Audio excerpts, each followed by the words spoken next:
I wake up in the morning and I hit the ground running. Another day, another dollar while I'm doing what I love. I make a little cream and I'm still chasing my dream.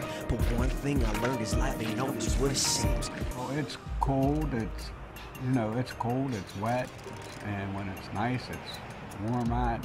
It's like being on a picnic. Wherever you can find a spot where nobody else is at, sometimes you just go out and park yourself, under the 16th Street Bridge by Heinz Company. We spent a lot of time over there. And, the 9th Street trestle underneath the train trestle, Cedar Avenue. We used to go up there, and sometimes you just walk through the parks. You walk and walk and walk, and you get really tired, and you just sit down on a bench and just relax and take it easy. When I was about 9 years old, some stuff happened to me in the community in the North Side. I got picked up by a van driver. I didn't know any better, I guess, and he did some bad things to me sexually in the back of the van, and he was picked up and arrested. After a while, he was convicted and all that, and I didn't know that this was something that could really bother a person, I mean, I didn't know it would follow them through their life. And I was 16 and I got a job at the Elgate General Hospital. First I volunteered there for 2 years, from 14 to 16. I was offered a job on the payroll, and when they gave me the job, I was making a lot of money. I was making more money than a regular high school student was. At that time, it was minimum wage was $2.10 an hour, and I was making $4.40 an hour because they considered me a nurse aide because I was a prep orderly for the hospital.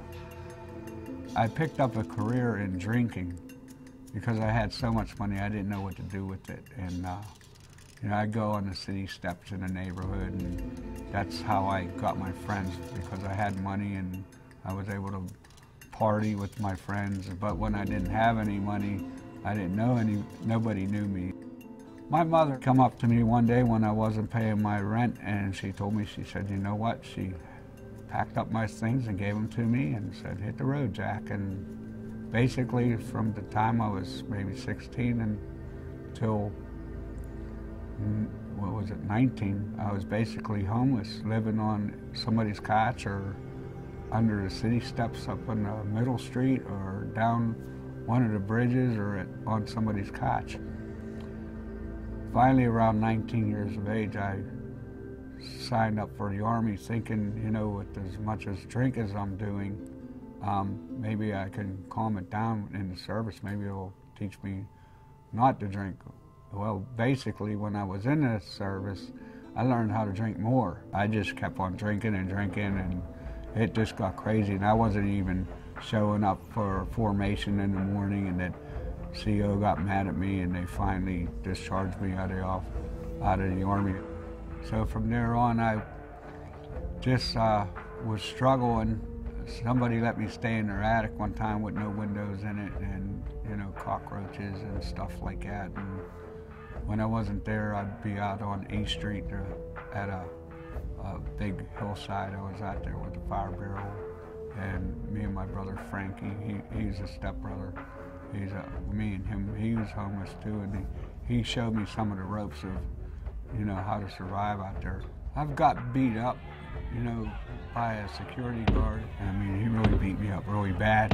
He lured me into a display of propane bottles, almost put me through the window, and got a deep cut here. Almost killed me, they said.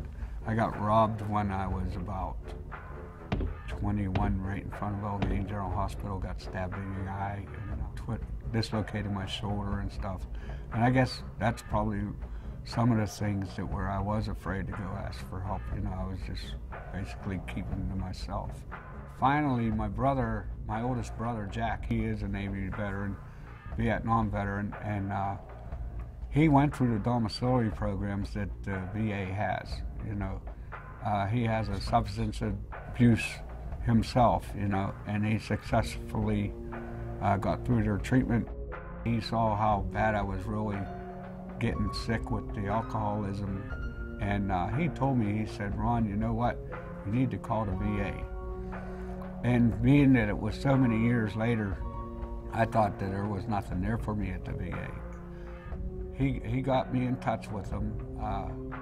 I called, I think it was CTAD over in Pittsburgh, and I was admitted to CTAD for a 21-day program there, where they admitted me from there to the domiciliary program at Butler VA.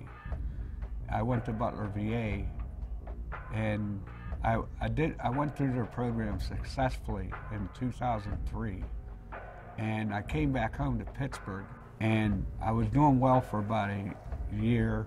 I had a good job. I was managing a pizza shop, and that was the year when my brother Frank got killed as a pizza delivery driver.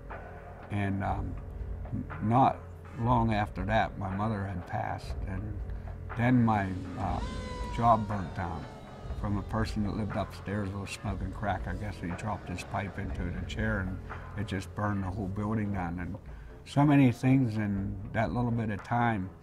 I guess the tools that I learned from the VA, I didn't take them home and use them.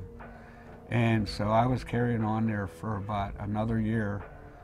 And then one day in April of 26, 2007, I just asked the police to 302 me to see if I can get help again. And they took me to Allegheny General Hospital to detox. And while I was there, I talked to this really nice doctor. I can't remember his name, and he told me, he said, Ron, are you a veteran? I said, yes, sir, I am. And he said, would you like some help? I said, I would, I really would, you know, because I'm tired, I'm sick, and I don't want to do this again anymore. And I told him, but I think I wore out my welcome with the VA because I've been through their program, and I don't think they'll take me back. And he told me, he said, let me ask you, do you want to try it? And I said, sure. So he actually got on the phone, called the VA, and the VA said, yes, we'll take him back. I did go to the VA the second time to the domiciliary program. And what the domiciliary is, it's a place where the veteran goes, they get one-on-one case management with these veterans. They get 3 hots and a cot, and they have their freedom while they're there, but they do have classes to go to. They show you your triggers. They show you how to work around your triggers. They show you how to budget money for when you do go back out in the community, you know, and they show you how to change. And this time, I took those tools and I put them to work.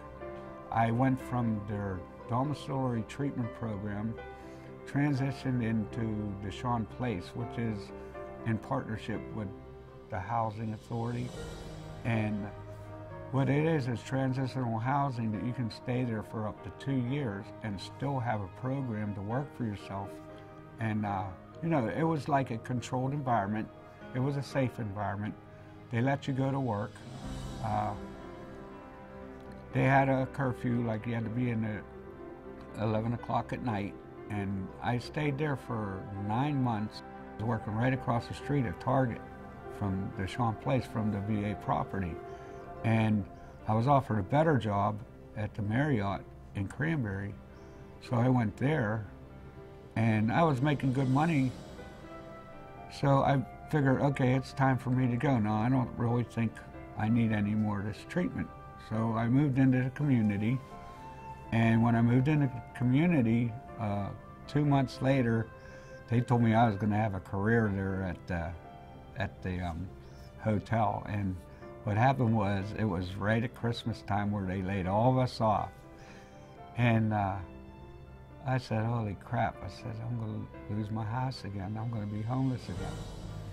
Well, I went up to the VA, and I explained it to Dan one day. I just walked in his office. I said, Dan, guess what? I'm going to be homeless again. He said, why? I said, well, the Marriott's laying me off. I don't have any money to pay my rent. I'm just going to be out on the road again. And he said, no, you don't. He says, I got a place that'll put you today. So I went to the Meckling Shakely Veterans Center, stayed there for 9 months, and they offered me a HUD vest. And it's a partnership between the VA and the Housing Authority. And I successfully was able to move into my own place again. And I always had a job. I went up to Boscov's up in Clearview Mall out in Butler. I was able to get an interview with the cleaning company that cleaned Boscov's.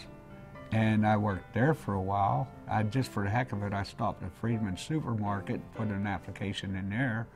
They hired me right on the spot. Then I applied for a position up at the Butler VA. You know, I've known Ron for a lot of years. One thing about Ron, and we always found out, that he always worked. It might be a small, whatever job it was, but he always worked. So he had a work ethic, and we saw that. But as things created with the programs and everything grew, we thought we needed somebody peer support. We needed a homeless peer support who can be on that same level, who knew about this stuff firsthand. And so that's where, you know, we saw Ron walking down the hall one day and say, "Hey, Ron, you want a job?" And he's like, yeah, you just thought we were kidding, but no, I mean, it worked out. We just had this position coming open, and I can tell you, the guy is invaluable. Man, for all the chances I have had, you know, and all the failures I have made for myself, and now the VA, as much as they put into me, and there's nothing more than wanting to give back to these veterans, you know. I think I owe it to the veterans. I think I owe it to the VA for what they've done for me. And I'll tell you the truth, I wouldn't trade my job in for any other job. I love my job.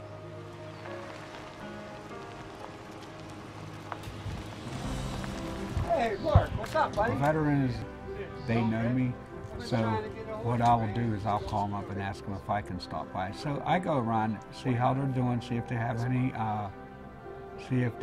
issues that need to be taken care of. Even if they have to go to court or something, or go pay a fine or something, they don't have transportation, I'll get them there. And if we don't hear from a veteran, if we knock on the door or call them and they're not answering, we'll be worried about them. We'll keep pounding at their door until they answer us, because we really do care about our veterans.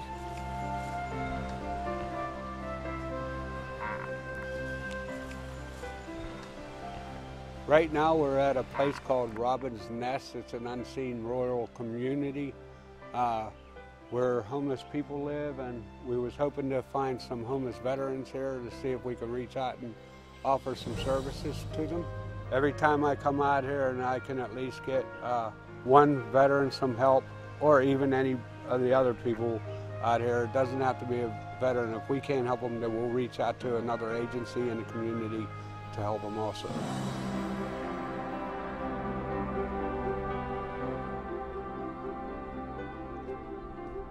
There's a place out there called Patch's Place. She knows pretty much about that area out there, and she's like a director, which also helps homeless people. Coming up to check, see if you have any contact with any veterans? A few. Yeah, we'd definitely like to talk to them. All right, So, get on down. if you can bring us down, do your guide thing, we'd be very appreciated.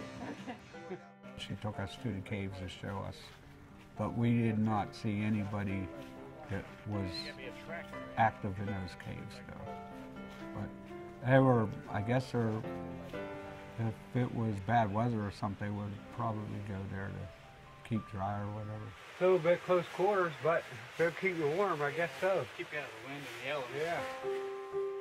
Veterans go out into those wars and into them woods, and you know, they fight and they come back, you know, and it's hard for them to readjust. It's hard for their families to adjust to them. So what they do is their own families kick them to the curb. And that's what the VA's here to say, you know, we're here to help you. Don't sleep outside under the elements, because you don't know what could happen out there. Please come to the VA. We'll reach out. I know there's something there for you. Just let us find it, you know? And you deserve it. I mean, you gave us our freedom, so let us give you something back.